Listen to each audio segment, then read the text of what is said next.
Dios. Dios les bendiga, amados hermanos. Pueden sentarse. Sean todos bienvenidos a este estudio bíblico de hoy. Vamos a pedir la dirección del Señor en esta hora para que Él sea glorificándose sobre nuestra vida. Padre eterno, queremos darte gracias por esta noche que tú nos regalas a cada uno de nosotros. Gracias por las personas que hoy nos acompañan. Queremos en este momento pedir tu guía, tu dirección para enseñar tu palabra y también que tú nos ilumines a cada uno de nosotros para poder entenderla, mejor aún, como siempre, ponerla en práctica para ser hacedores y no solamente oidores de la misma. Pedimos, Señor, tu guía, tu dirección en esta hora, Señor, en el nombre de Cristo Jesús. Amén y amén. Dios les continúe bendiciendo, amados hermanos. Quisiera invitarle a que busquemos Joel capítulo 2. Sabe que nuestro estudio está basado en el libro profético de Joel. Estamos viendo el profeta Joel, profeta menor.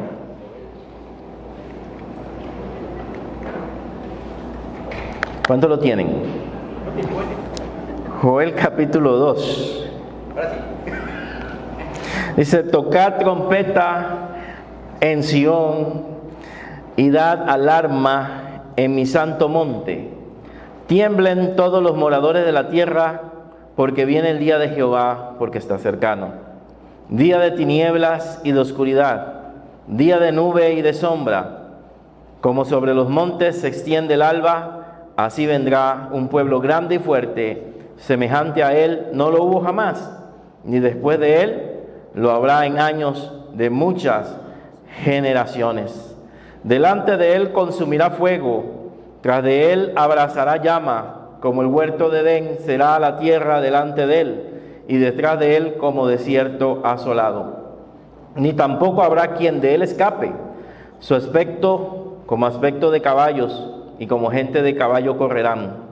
Como estruendo de carros saltarán sobre las cumbres de los montes, como sonido de llama de fuego que consume hojarasca. Como pueblo fuerte dispuesto para la batalla. Delante de él temerán los pueblos, se pondrán pálidos todos los semblantes, como valientes correrán, como hombres de guerra. Subirá el muro, cada cual marchará por su camino y no torcerá su rumbo. Ninguno estrechará a su compañero, cada uno irá por su carrera, y aun cayendo sobre la espada, no se herirán. Irán por la ciudad, correrán por el muro, subirán por las casas, entrarán por las ventanas a manera de ladrones. Amén. Bueno, la mayoría o una gran parte estuvo en el inicio, en el capítulo 1. Entonces la pregunta van para ellos, hermanos. ¿Se acuerda alguno aquí? Si no, échale un ojo al capítulo 1. ¿Cuáles eran los temas principales que vimos en Joel capítulo 1? Arrepentimiento, dice nuestra hermana. Perfecto. Ese es uno. ¿Qué más?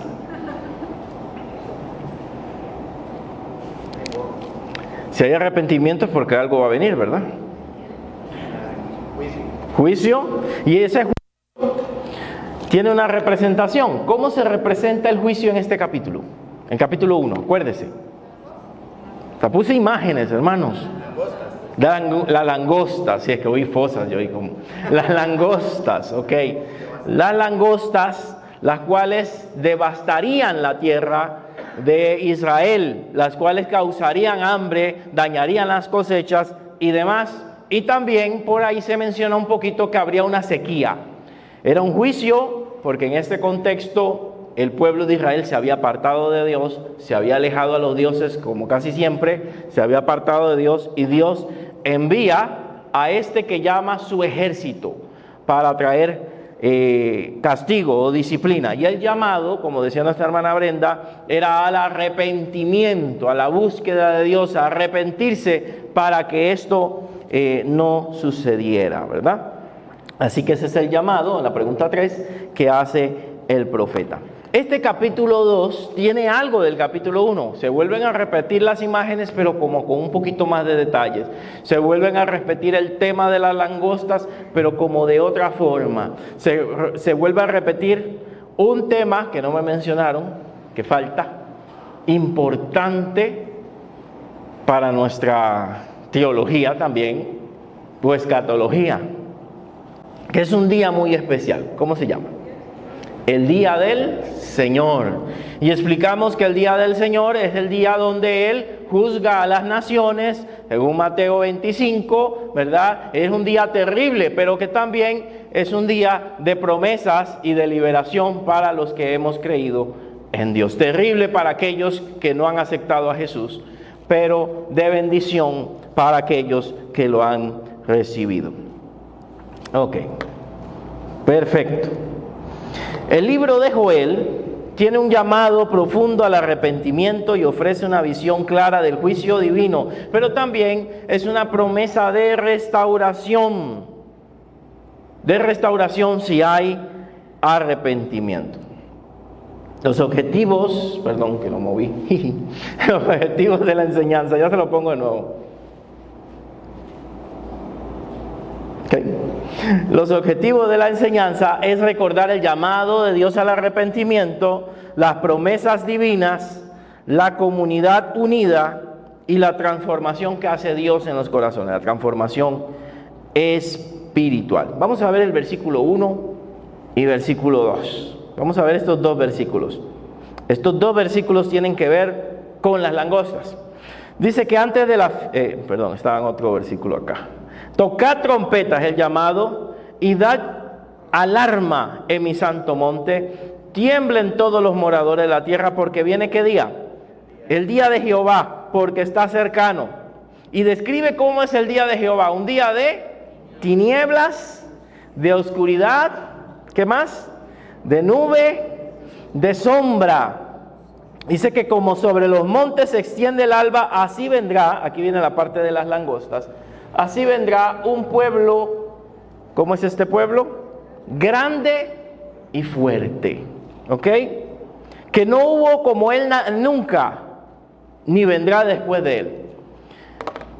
En el capítulo 1 veníamos hablando de esta nube de langostas. Y les expliqué que en estos lugares, generalmente las langostas son tantas que cubren el cielo y hasta pueden tapar, como tapan las nubes, el cielo, oscurecer. Y se le llamaba como un gran ejército. Algunas palabras da a entender de que estas langostas se le podía conocer como ejércitos. En el árabe, algunas palabras tienen que ver con ejército. Pero acá nos está mostrando que esta nube de langostas que están por aquí traían una gran devastación.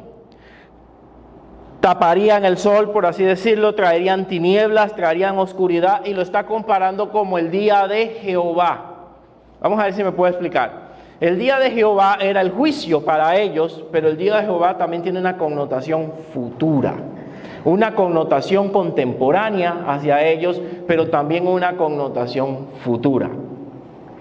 Se puede ver el presente, pero también el futuro. Y el día de Jehová, según el profeta, de repente comienza a hablar cosas de su presente y después se va al futuro. Eso lo habíamos visto en un curso que dimos en una ocasión sobre hermenéutica, que se llama como visión de montaña, donde usted ve lo que está al frente, pero al final ve otra montaña y usted las ve como juntas, pero no están juntas. Es una visión panorámica. Entonces el profeta ve algo aquí, pero ve algo más allá y lo mezcla en su relato. Y así va a pasar. Ve algo aquí enfrente y ve algo más futuro. Y esas profecías se cumplen en parte. Una parte se cumple, la que está más cercana, y como que la que está más hacia adelante en el futuro, todavía a veces falta que se cumpla. Y aquí él está hablando de las langostas, pero el sonido del tema de las langostas no parecen langostas. O sea, no suena langostas aquí. Dice que es un pueblo grande y fuerte. Ya aquí le está dando otra connotación. Y si nosotros seguimos leyendo, dice que este pueblo va a arrasar con todo, Va a ser una devastación allá en el verso 3 en adelante.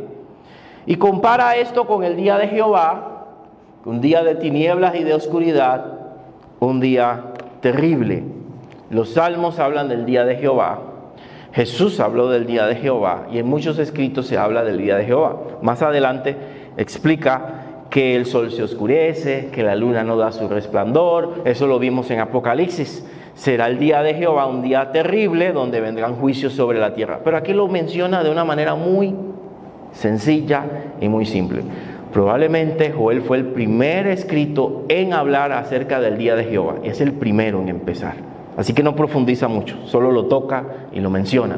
Y los demás profetas comienzan a explicarlo de manera más fuerte. Entonces, del verso 3 en adelante, nos parece que está hablando de una invasión.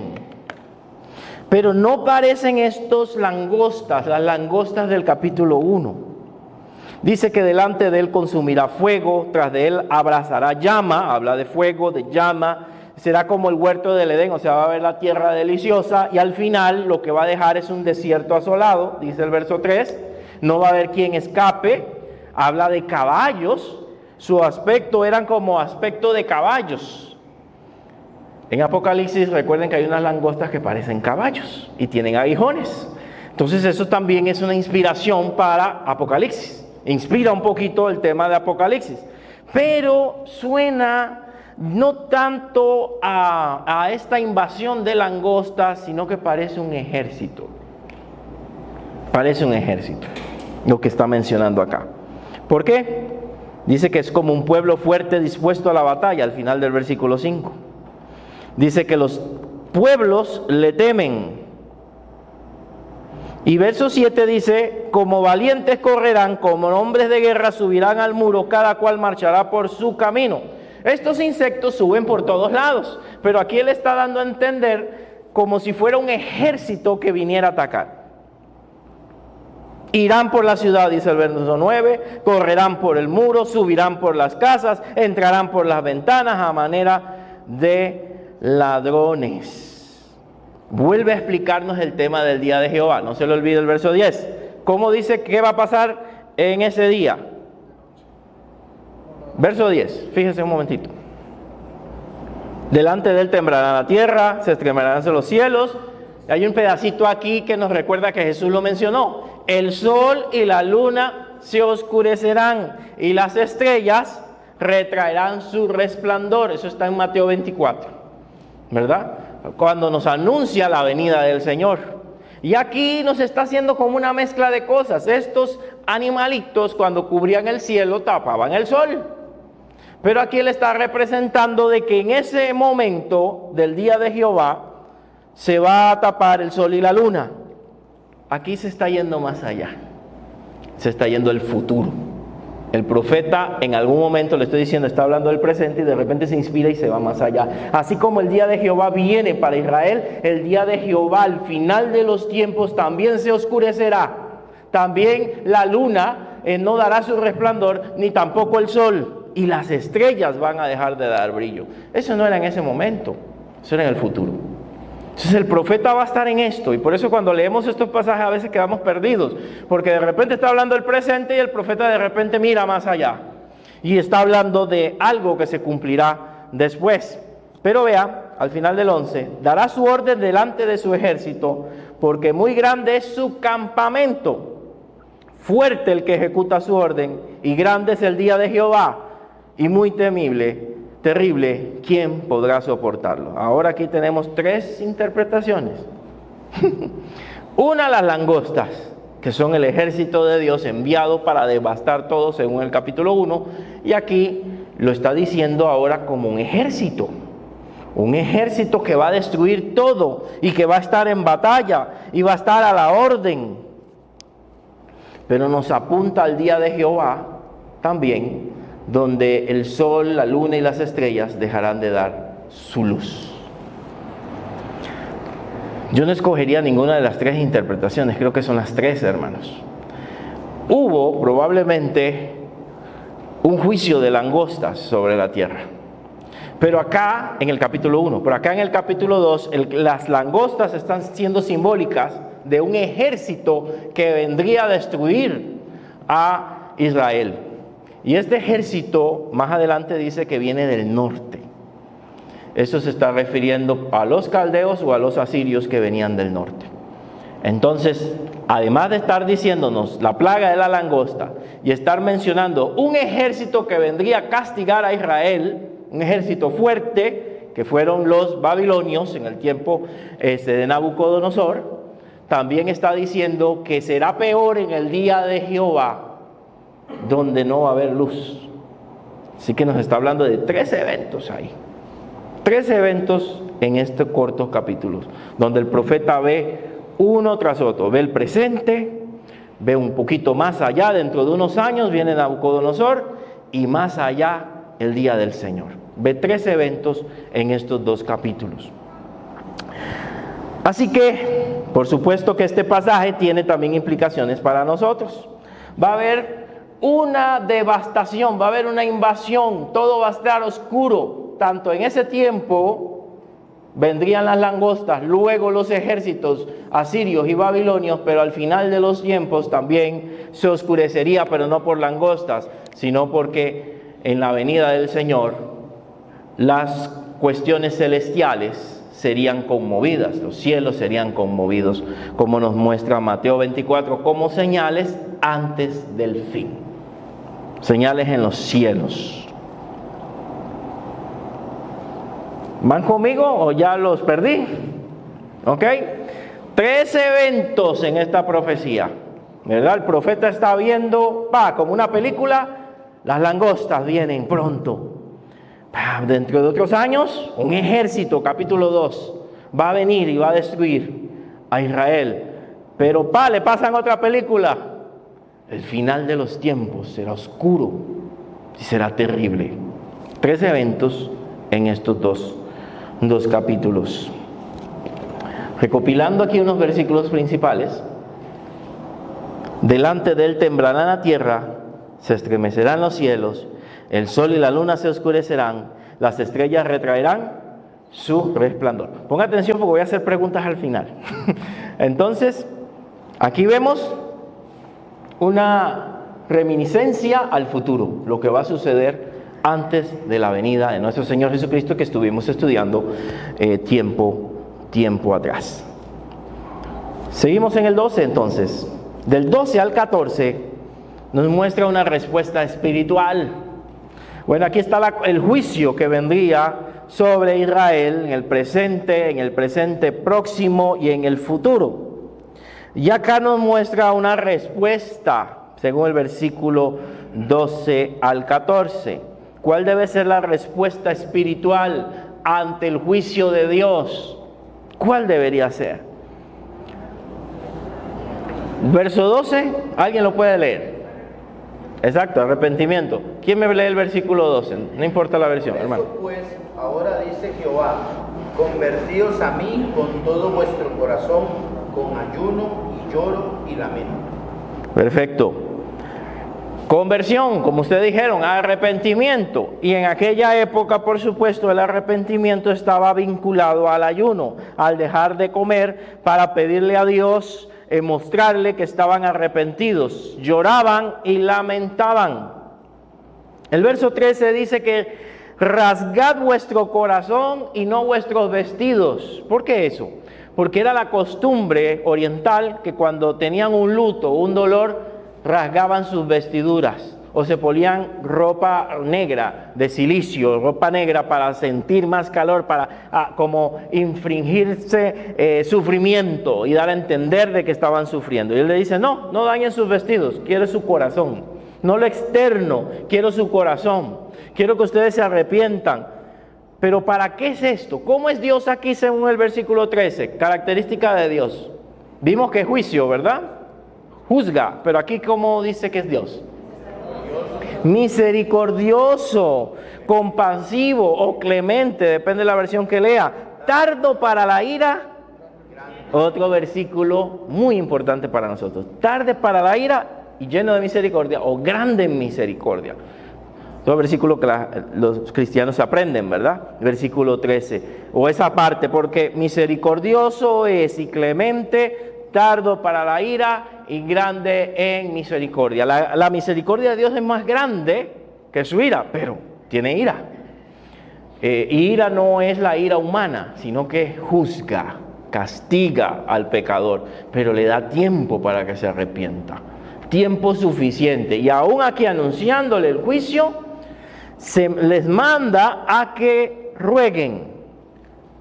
El profeta manda a que rueguen a Dios, porque la misericordia de Dios es grande. Y hay algo después, al final del versículo 13, que se duele del castigo. Interesante eso. ¿Cuántos cuando castigan a sus hijos no le duele más a usted?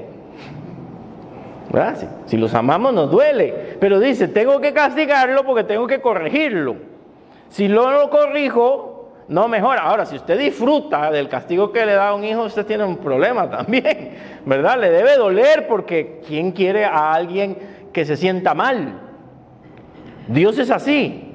Dios se duele del castigo que ejerce sobre nosotros o sobre la gente, pero tiene que ejecutarlo, porque si no, no hay cambio, no hay transformación. Exactamente, el tema de la disciplina. Verso 14, alguien que me lo lea.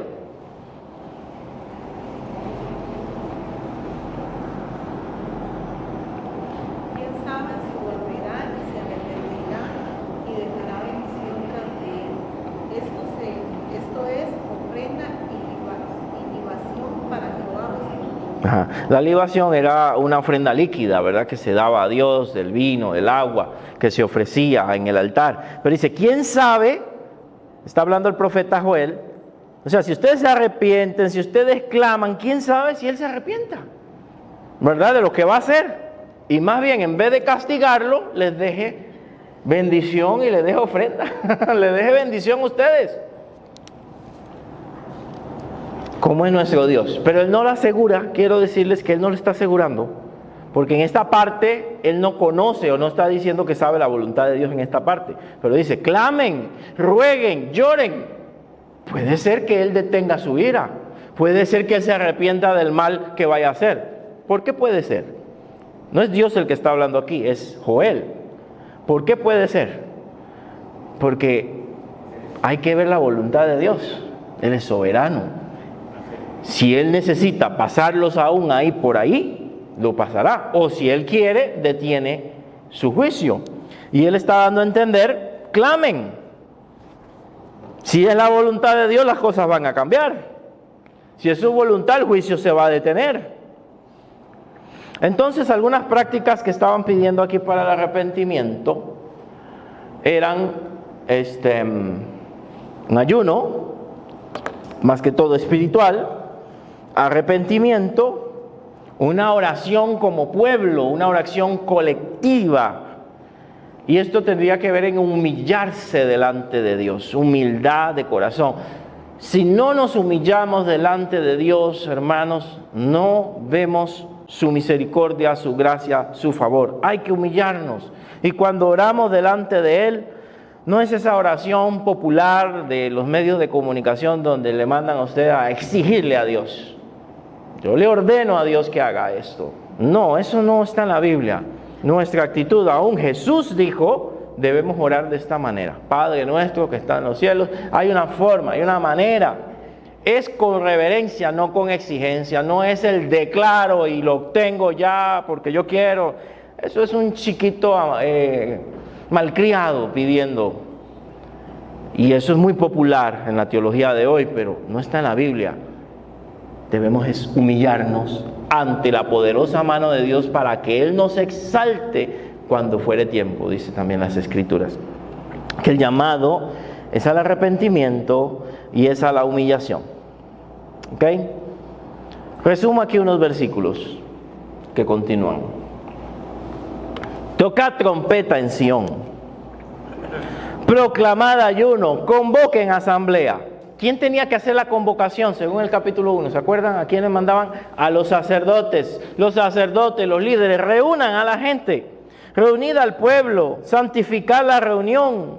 Juntad a los ancianos, o sea, la gente de mayor edad. Pero también, ¿quiénes? Congregad a los niños, también para que aprendan a clamar a Dios. A los que maman, ¿qué van a saber los bebés? Pero ahí están, ¿verdad? Salga de la cámara el novio, que me acabé de casar. No, salado, hay algo más importante ahorita. Salga de la cámara. No digo que estaba en la cámara, ¿verdad? Y del tálamo la novia, en esa habitación de la novia. Salgan de ahí. Y entre la entrada y el altar, que era el lugar donde se presentaba el sacerdote, y estaba el pueblo, la entrada del templo y el altar, lloren los sacerdotes ministros de Jehová. O sea, ¿quiénes tienen que clamar? ¿Quiénes Dios llama primero a clamar cuando las cosas no van bien? A los líderes. Los líderes tienen que estar al frente, clamando y buscando del Señor y pidiendo perdón si hay algo que no está bien. Y llama a los líderes. Sí, tienen que estar todos, pero los líderes deben estar adelante. Hermanos, no lo digo que no suene una exhortación, porque mi idea no es exhortar hoy, otro día, pero hoy no. El líder debe estar siempre al frente. Y en el Antiguo Testamento, aun cuando iban a cruzar el mar, el río, ¿quiénes iban? Los líderes.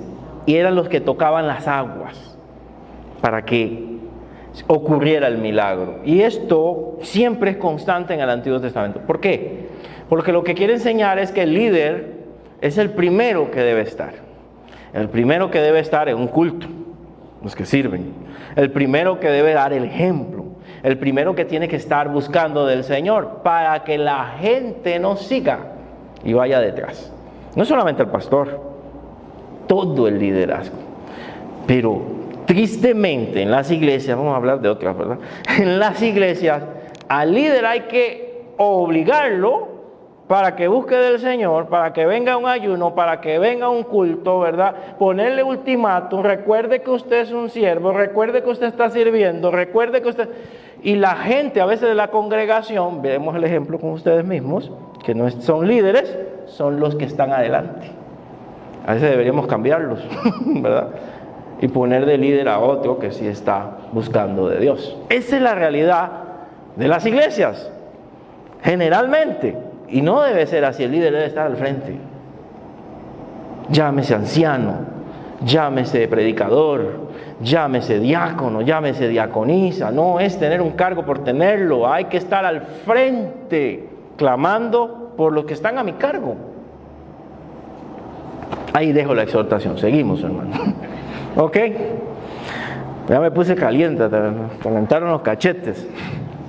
El líder debe estar al frente y por eso lo llaman. Venga el sacerdotes en plural de Jehová y digan: perdona, oh Jehová, tu pueblo y no entregues a oprobio tu heredad, para que las naciones se enseñoreen de ella. Vea que estamos hablando de naciones, entonces si era un ejército, porque han de decir entre los pueblos: ¿dónde está tu Dios? Y eso se repite en las oraciones de la mayoría de los profetas, ¿verdad?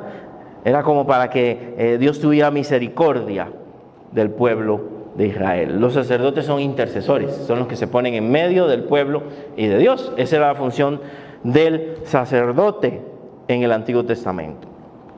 Ahora, ¿qué beneficios se tendrían, hermanos? Bendición y restauración, por supuesto. Eso está del verso 18 al verso 27. Bendición. Y Jehová solícito, o sea, con gusto, perdonará a su pueblo. Lo va a perdonar, responderá Jehová y dirá a su pueblo: he aquí, yo les envío pan, mosto, aceite, van a ser saciados y nunca los pondré entre oprobio entre las naciones. Pero ahí puede ver que en el verso 20 nos insinúa que ya no son langostas los que están atacando, sino haré alejar de vosotros al del norte y lo echaré en tierra seca y desierta. Su faz será hacia el mar oriental y al final del mar occidental, y exhalará su hedor y subirá pudrición, porque hizo grandes cosas. Aquí explico algo. Estos insectos, estas langostas en estos lugares, generalmente cuando morían buscaban el mar, y en el mar comenzaban a descomponerse. El hedor de esos bichos, aunque eran insectos, dicen que era horrible. Llenaba lugares y kilómetros.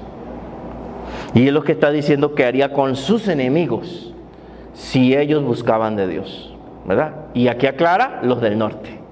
Aquí está usando a los insectos como símbolo de los del norte.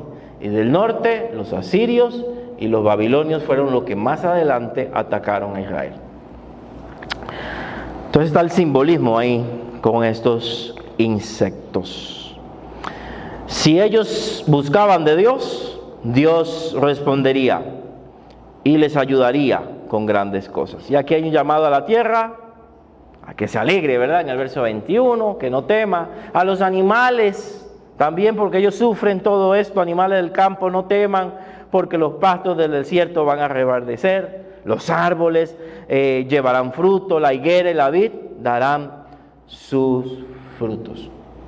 Esto nos recuerda un poquito a Romanos, que dice que la tierra también, la creación, espera la redención de los hijos de Dios. O sea, estamos dañándola, contaminándola, el pecado mismo nuestro afecta a la tierra, pero cuando Dios restaure todas las cosas, también su creación será transformada en cielos nuevos y tierra nueva. ¿Cómo son? No lo sé, pero son diferentes y de gloria.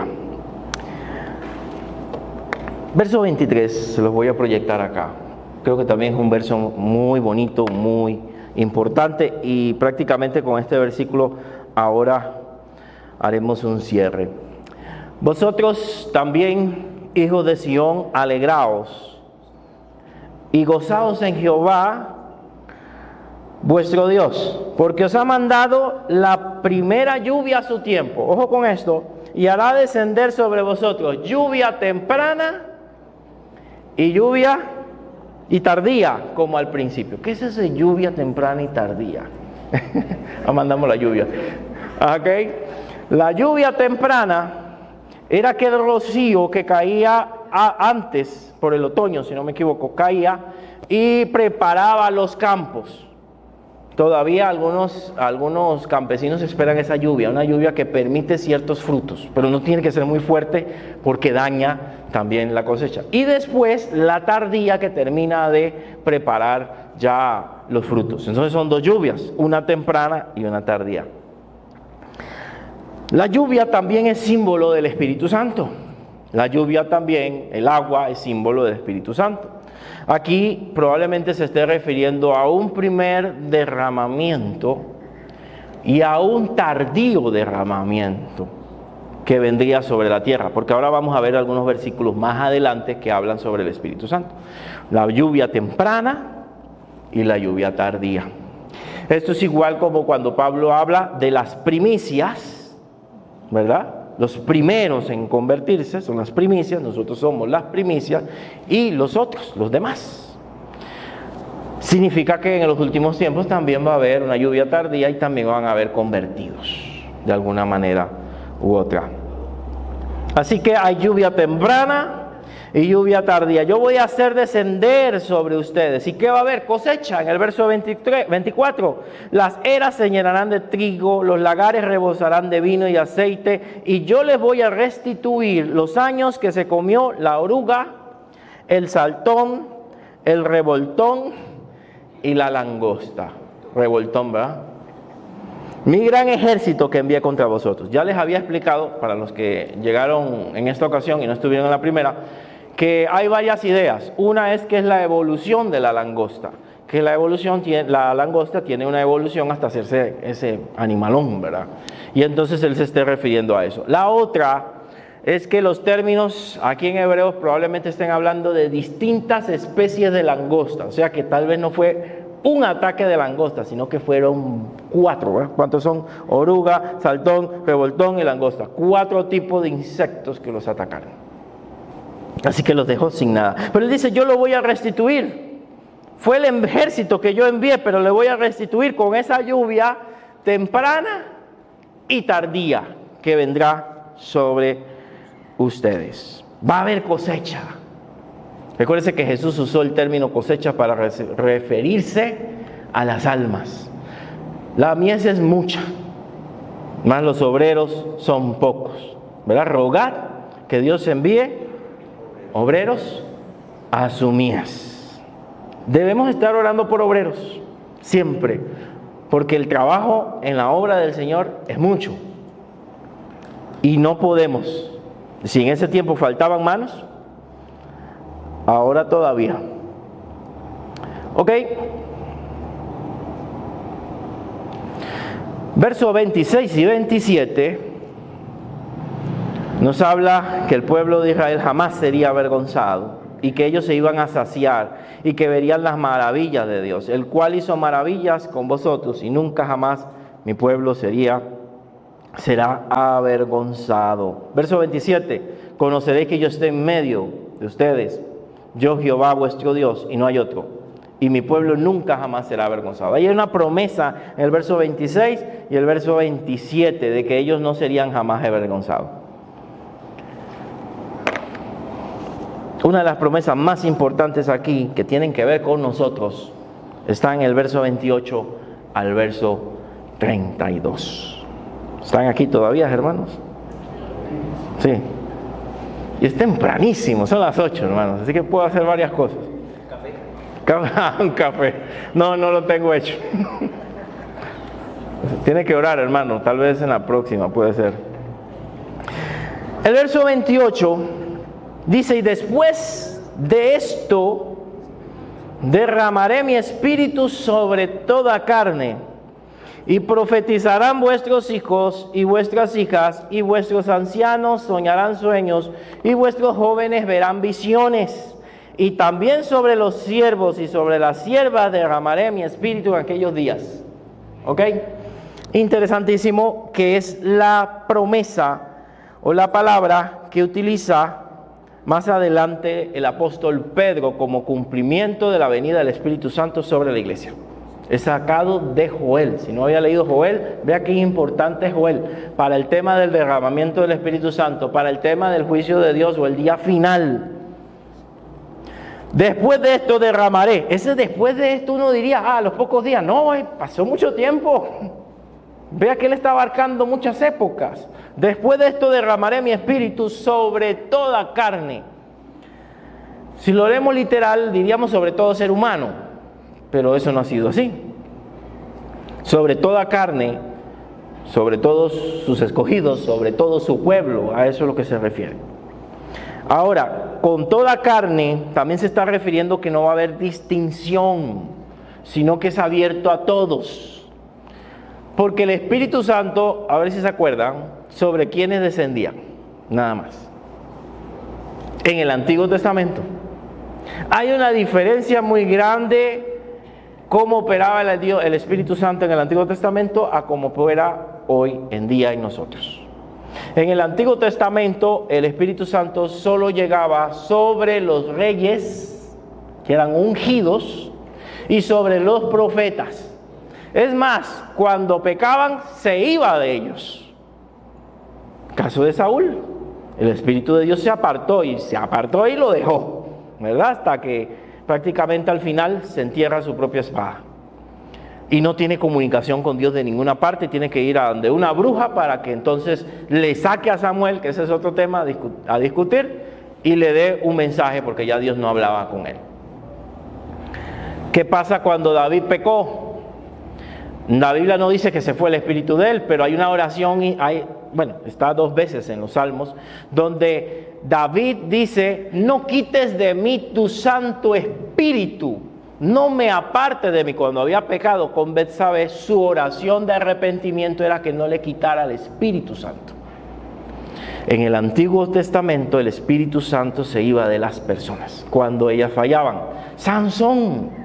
Sansón, si usted lo ve bien, Sansón era mujeriego, Sansón tenía cosas ahí, era bueno para el vino, y el Señor lo dejaba y lo usaba, pero la última que no le perdonó fue cuando no guardó su pacto, que se dejó cortar el pelo y el Espíritu Santo se apartó de él. Pero cuando prácticamente lo colocan entre unos pilares, hay unas columnas, y él ruega a Dios y le dice que sea la última vez, dame fuerza, o sea, aunque sea la última vez. Y el Espíritu Santo vino sobre él y destruyó el lugar. El Espíritu Santo capacitaba en ese momento para obras de guerra, de liberación. Venía sobre las personas o para profecía o palabra de Dios. Venía sobre la persona y se iba. Permanecía, algunos nada más, venía y se iba, y otros que no se arrepentían los dejaba por completo. En nosotros no es así, eso lo vimos en Romanos. La Biblia dice también en Efesios que hemos sido sellados con el Espíritu Santo de la promesa, y el sello no se quita. En el Hijo de Dios permanece, porque tiene que transformarte, llevarte limpio, llevarte transformado a la presencia de Dios. Él tiene un trabajo, y eso es por Jesucristo. Al morir en la cruz, dijo Él, es necesario que yo me vaya, pero les dejaré, en San Juan 14, otro consolador que estará con ustedes para siempre. Y eso es interesante, o sea, no se va a ir de ustedes. Yo sé que hay corrientes que enseñan que cada vez que usted peca, el Espíritu Santo se va. Y claro, porque se están basando en el Antiguo Testamento. Y entiendo. Pero el Espíritu Santo, si se fuera, nosotros estamos listos. No hay forma de arrepentirse y volver. Vea qué pasó con Saúl. No hubo forma de que volviera. El Espíritu en nosotros se contrista, dice la Biblia, se entristece o se apaga. Lo apagamos y como que la influencia de Él es mínima, como una llamita ahí, esperando que usted se arrepienta para Él volver a guiarlo a donde Él quiere llevarlo a usted. No es que Dios se aleja de usted, es que usted se aleja de Dios. Es diferente. Si usted es cristiano y siente como que Dios lo ha abandonado, no, es probablemente que usted se alejó. Él no se ha alejado porque dejó su Espíritu Santo en tu vida. Que no lo quieres oír, que no lo quieres escuchar, que no te quieres dejar guiar por el Espíritu Santo es otro tema. Pero Él no te deja. Y en el momento que te arrepientes, ahí va a estar para ayudarte. Ese es el mejor regalo que nos pudieron dar, que ni los profetas tuvieron. Y nosotros lo tenemos. Perdone que me haya extendido ahí, pero es necesario que valoremos la obra del Espíritu Santo en nosotros. Sería derramada sobre toda carne. Ahora, todos podían profetizar, no solamente los sacerdotes, sus hijos profetizarían, sus hijas, los ancianos tendrían sueños, no solamente los profetas tendrían sueños los ancianos, y a los jóvenes no los mandan a dormir porque son más dinámicos, tendrían visiones. Tendrían visiones, ¿sí? Los ancianos sueños y los jóvenes visiones. La diferencia entre un sueño y una visión es que la visión se puede tener despierto, con los ojos abiertos. En cambio el sueño es cuando usted se duerme, ¿verdad? Y ahí vemos que esto ocurrió sobre José, por ejemplo. José tuvo sueños y el ángel le habló en sueños, por ejemplo. Y las personas a las cuales Dios habló en el Nuevo Testamento. Así que también sobre los siervos, aquí va, y sobre las siervas derramaré mi espíritu en aquellos días. ¿Por qué siervos y siervas? Para nosotros siervos y siervas estamos hablando de un pastor, pero no, siervos y siervas está diciendo sobre los esclavos, sobre la gente pobre. O sea, el Espíritu Santo no iba a estar solo en la élite de sacerdotes, iba a estar sobre todo aquel, entendemos ahora, que recibiera a Jesucristo. Iba a operar sobre toda su iglesia, no sobre los más grandes, adinerados, o los sacerdotes o los profetas, sobre todos. Jóvenes, ancianos, sobre toda carne. En otra palabra, es una democratización del Espíritu Santo para todos. Por supuesto que hemos recibido, según Romanos, hemos creído, hemos recibido a Jesús. Cumplimiento de esto, voy adelantando, porque si no, no me queda tiempo para lo que quiero hacer. Hechos 2, 1 al 4, 14 al 21, donde nos relata la Escritura, que lo veremos cuando estudiemos Hechos, pongamos a estudiar Hechos, nos relata la Escritura el derramamiento del Espíritu Santo, cómo fue, que fueron llenos del Espíritu Santo, hablaron en otras lenguas las personas que se encontraban ahí, orando, donde el Señor le dijo en el aposento alto que no se movieran hasta que fueran investidos con poder de lo alto, con poder del Espíritu Santo. ¿Para qué? Ahora, ¿para qué era el Espíritu Santo? ¿Para sentirlo nada más? Hechos 1:8. Me seréis testigos cuando haya venido sobre vosotros el Espíritu Santo. El Espíritu Santo es para tener el poder para testificar, no es para un show, es para testificar acerca de Jesucristo y que se demuestre su poder para que las personas puedan creer. Ahí se los dejo para que vayan adelantando el estudio de Hechos. Hechos 2 del 1 al 4, 14 al 21 como base. En el 14 al 21 relata el pasaje de Hechos, él lo copia. Pedro lo dice de memoria. Estos versículos que le acabo de leer, Pedro lo relata de memoria. Esto es lo que ha sucedido aquí, no es que están borrachos, dice ellos, sino que se ha cumplido lo dicho por Joel, que derramaría mi espíritu, y comienza a citarlo de memoria. Eso también es importante. Un hombre que metía la pata cada cierto tiempo, un hombre que tenía errores grandes, en ese momento está citando una porción de Joel de memoria, porque estaba sobre él el Espíritu Santo de Dios. Así que el Espíritu Santo nos capacita para servir, a pesar de nuestras limitaciones humanas. Nos da poder para servir. Ahora, la otra parte de acá, verso 30 en adelante, nos dice el 30, daré prodigios en el cielo y en la tierra, sangre y fuego y columnas de humo. Algunos estudiosos piensan que esto está hablando de guerras. Si lo comparamos con Mateo 24, él dijo que habrían guerras y rumores de guerra. Sangre, muerte, fuego y las columnas de humo cuando hay batallas. Y de nuevo, en el verso 31 comienza a ampliar algo. El sol, ¿qué pasará con el sol? Se convertirá en tinieblas y la luna en sangre. No es la luna de sangre normal que vemos, hermanos, sino que todo esto va a ocurrir como a la vez, antes que venga el día grande y espantoso de Jehová.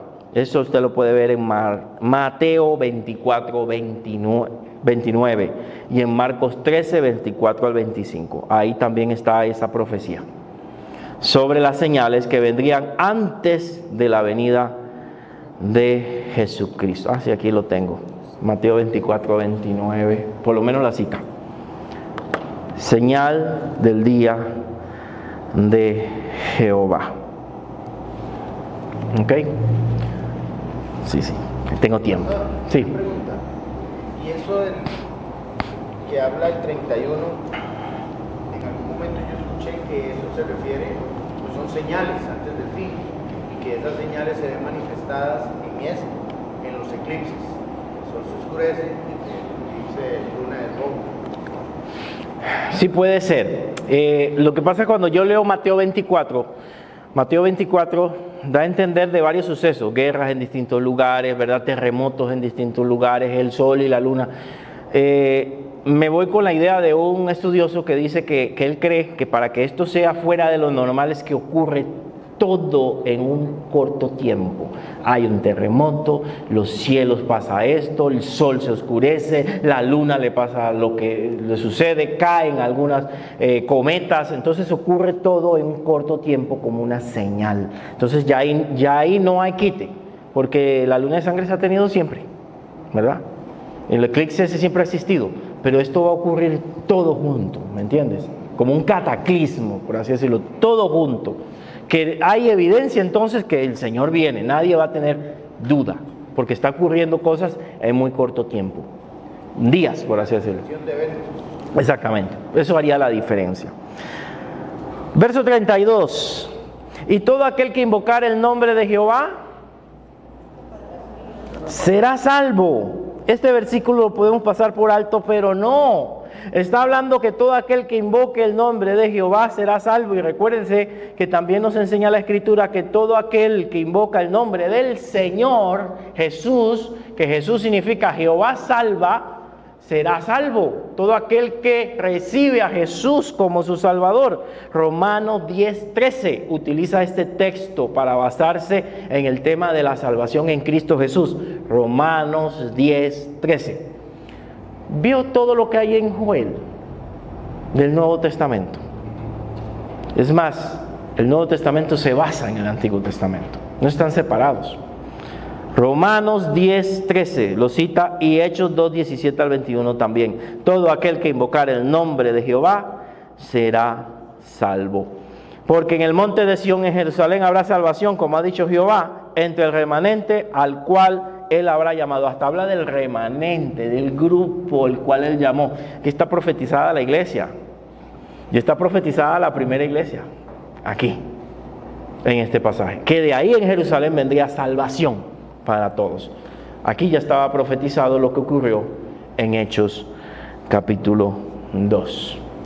Ok, vamos a hacer algo, hermanos, porque ya los veo como cara de triste y necesito hacer la conclusión, ¿verdad? Ese remanente no podría ser también los 144 de Apocalipsis. Yéndome más lejos, sí es posible. No te voy a decir que no, que es imposible. Está hablando del pueblo de Israel y la iglesia, y se ha hablado de lluvia temprana, ¿verdad? Y lluvia tardía, los últimos de los últimos tiempos y los de ese tiempo. Yo creo que sí está relacionado. Vamos a hacer este ejercicio ahí cortito, hermanos, no va a demorar mucho, para ver si entendió lo que hablamos. Esas preguntas están en las hojitas que mi esposa está repartiendo, sí, también hojas, y el hermano Santiago también, y un lapicero. Un momentito tome para, de los versículos que yo mencioné, elija un versículo que usted considere como el más importante, el versículo clave del texto. Hay bastante bonitos de este capítulo.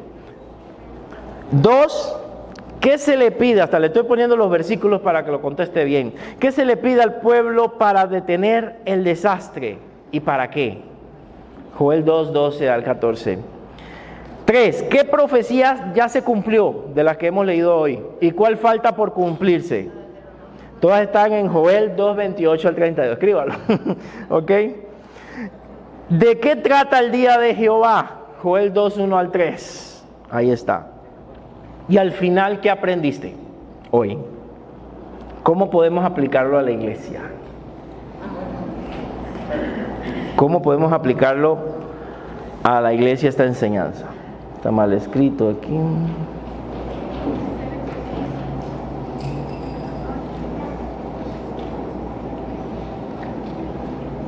Cinco minutos, hermano, nada más. Porque ya se entendió todo, ¿no? Entonces 5 minutos con preguntas.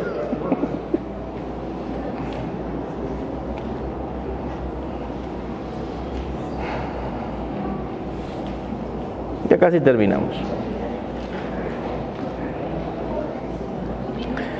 ¿Para qué hago este ejercicio? Recuerde que los seres humanos no solamente aprendimos oyendo, sino también haciendo algo.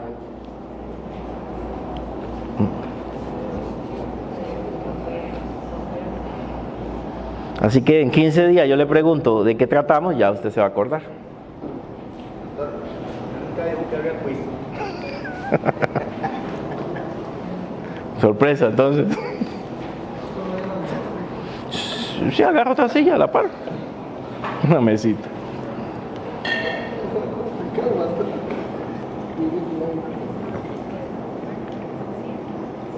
Pueden ayudarse entre varios. Bueno, ya lo están haciendo, ¿ah?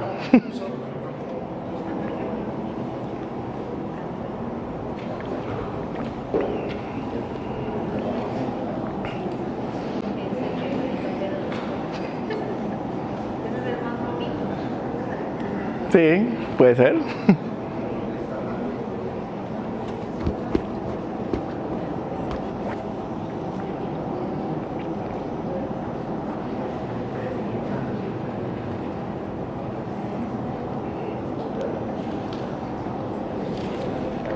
En las 5 es cómo podemos aplicarlo a la iglesia. Es que se me corrieron las palabras.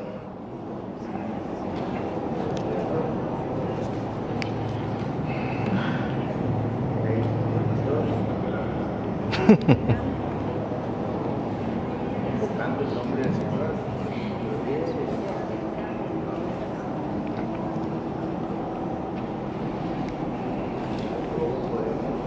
Ya terminaron, ¿no?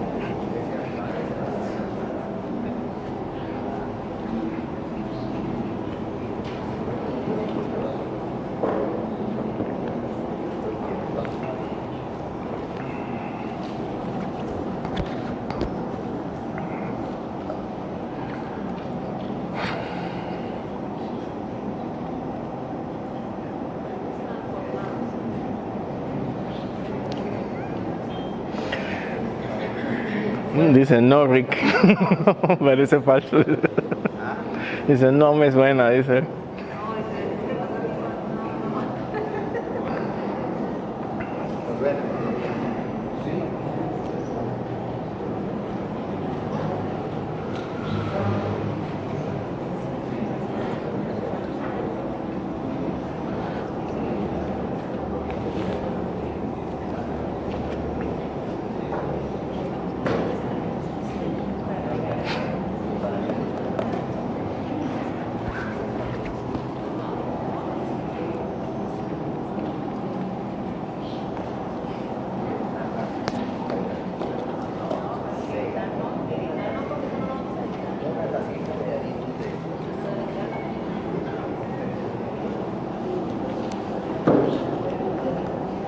Vamos terminando. Hasta donde lleguen, porque no tengo toda la noche.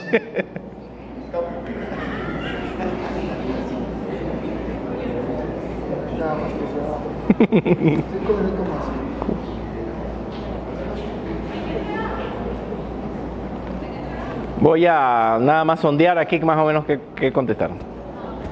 Se le queda a usted como repaso.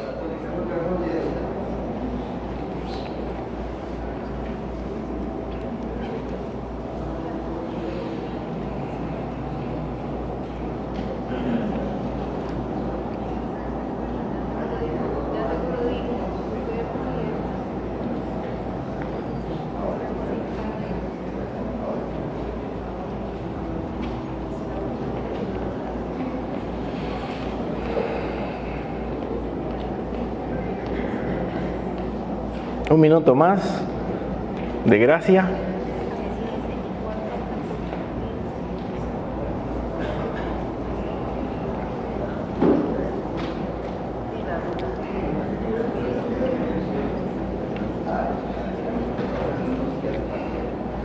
Vio que ya se despertó.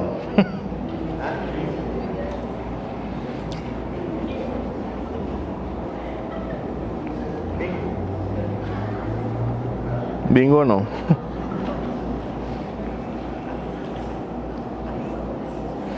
Listo, con lo que tengan, hermanos. ¿Ok? Dos personas que me compartan el versículo que escogieron. No hay versículo malo. ¿Cuál versículo le gustó? Levanten la mano, sí, porque si no, no... Ok, acá. ¿Cuál? El 13. Decía el 13, a ver. Versículo 13. Dice, rasgad vuestro corazón, sí, cierto, y no vuestros vestidos convertidos a Jehová vuestro Dios, porque misericordioso es y clemente, tardo para la ira y grande misericordia. ¿Está bien? Está bonito como versículo principal, me parece. 12. Convertidos a mí con todo vuestro corazón, con ayuno, lloro y lamento. Yo metería el 12 y el 13, están buenos los dos.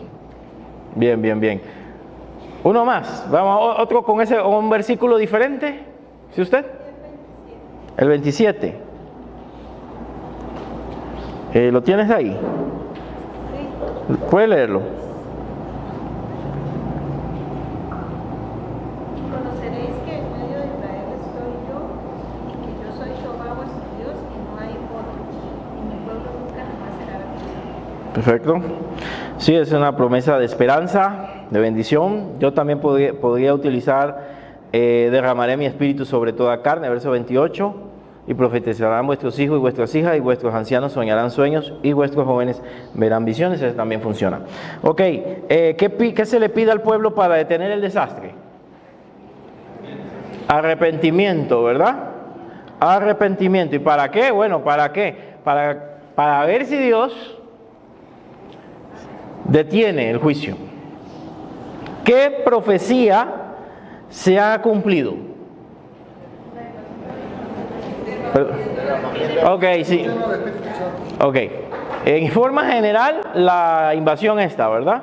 La invasión de los insectos o la de los ejércitos. Pero en el versículo que puse, directamente sería el derramamiento, ya para nosotros el derramamiento del Espíritu Santo en Hechos 2. Ya se cumplió. ¿Qué parte falta? La venida del Señor, que se oscurezca el sol, la luna, las estrellas no den su resplandor y vea el día grande y temible, ya el día de juicio. Esa parte falta. Ahora, ¿de qué trata el día de Jehová? Aquí, de forma general, porque él no da mucha aclaración. ¿Cómo es? ¿Cómo lo describe? Juicio. ¿Cómo es ese día? Oscuro, ¿verdad? Oscuro, es un día oscuro y nublado. Por eso no me gustan los días nublados. Un día oscuro y nublado. Ahora, dos personas que me digan qué aprendieron, en general. ¿O qué puede aprender? ¿Qué se aplica para la iglesia? ¿Qué se puede aplicar para la iglesia? Levanten la mano. No todos, Randall. La búsqueda del Señor como pueblo. Bien. ¿Alguien más? Hermano, Carlos. Bueno, esa misma que dice el hermano, que es estudiarse todos los días en esa búsqueda y orar por más obreros para la mía, que es algo que van a sobrar. Perfecto. Gracias. Exactamente. Mi hermana, para acá y ahora usted. Sí.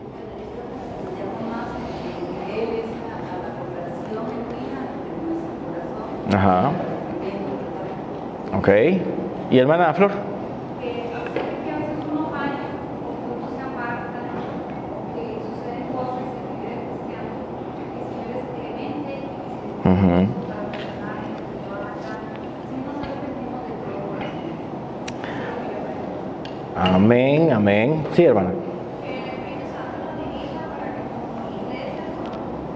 Exacto, no podemos dejar al Espíritu Santo de lado. El Espíritu Santo es parte de todo este capítulo y el Espíritu Santo fue derramado con un propósito sobre nosotros, para guiarnos, para dirigirnos, para guiarnos a toda la verdad.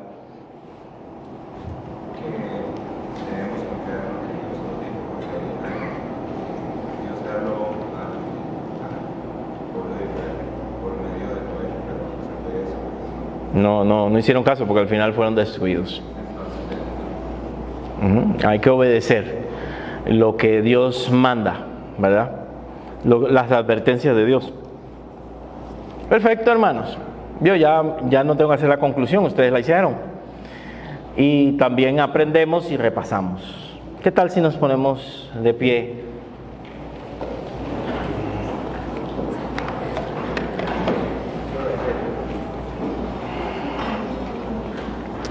Que esa bendición, esa lluvia temprana y esa lluvia tardía siempre esté sobre la iglesia y que el Espíritu Santo se pueda mover siempre en nosotros, tocando las vidas de las personas que vienen a este lugar, tocando a las personas que no conocen de Dios, que puedan conocer del Señor, que puedan invocarlo y de esta manera puedan ser salvos.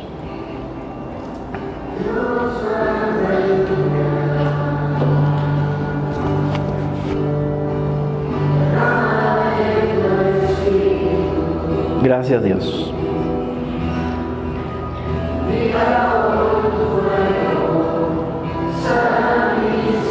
Que tu Espíritu Santo pueda fluir sobre nuestros corazones. Y si alguien está afectado por algo, tú puedas tocar su corazón. Tú puedas tocar su alma y su espíritu.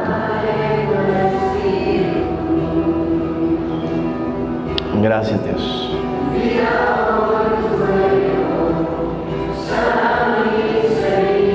Cualquier herida, que el Espíritu Santo la sane en nosotros para poder hacer su obra.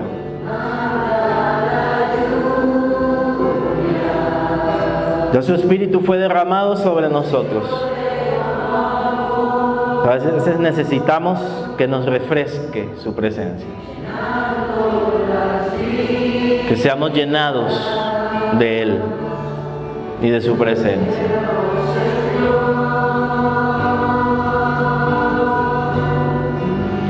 Manda la lluvia. Oro por este pueblo, Señor, en esta noche, para que tu Espíritu Santo pueda fluir en nosotros con toda libertad. Que ninguno estemos contristando al Espíritu Santo, con el cual fuimos sellados para la redención final. Que ninguno esté apagando el Espíritu Santo. Perdónanos si es así. Ese Espíritu Santo que fue dejado para ayudarnos, siga ayudándonos cada día. Siga fluyendo en nosotros. Siga guiándonos a toda la verdad. Sea consolándonos en los momentos difíciles. Sé nuestro ayudador. Gracias, mi Dios, por tu amor y tu misericordia. Que cada día podamos hacer tu voluntad y no la nuestra. Que si estamos fallando en algo nos podamos arrepentir para que tu Espíritu pueda fluir con libertad en nosotros y no esté contristado ni apagado, sino que tengamos el gozo de la salvación.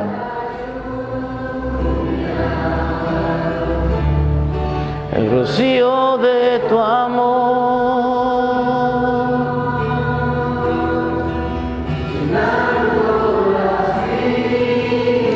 llena cada día nuestras vidas, Señor. Que seamos llenos, controlados por tu Espíritu Santo. Y que en este lugar las personas puedan encontrar salvación, Señor. Visita cada día nuestras vidas y de las personas que entran a este lugar. Transfórmanos y cámbianos en cada momento. Gracias, Dios, por este servicio, por este tiempo. Llévanos con bien a nuestros hogares. Permite un descanso para nuestros hermanos. Y ayúdanos, Señor, durante esta semana en las distintas actividades personales y de la iglesia también. En el nombre de Jesús. Amén. Que Dios me les bendiga, Dios me les guarde. Buenas noches, prohibido no saludarse. Un abrazo.